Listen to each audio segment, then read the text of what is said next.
Kalagayan ngayon ni Egan Arnold Clavio, ang mismo reporter ng GMA News, ay talagang sobrang lala. Kamakailan naka-receive tayo ng mga messages galing mismo sa kanyang psychiatrist at sa mga nag-aalaga sa kanyang nurse na siya ay under recovery process na.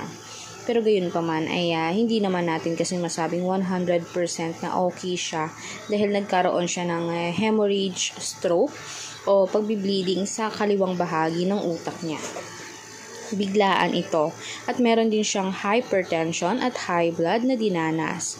Dahil nga siguro sa katandaan niya ay nangyari na rin at mismong kahit ang mga doktor ay nagulat din sa mga nakitang resulta dahil halos ang ugat niya ay naipit na at dahil na sa pagputok ng maliliit na ugat sa kanyang utak ay nagkakos ito ng maraming mga iba't ibang function sa utak niya ay nagka-damage na.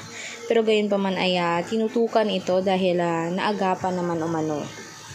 Pero dahil maraming nagsasabi na hindi iyan madaling gumaling o hindi madaling makarecover dyan, dapat ay mag-ingat talaga at iwas sa mga stress at mismong sa mga mabibigat na gawain o di kaya mismo ng utak ay sana pagpapahingayin naman.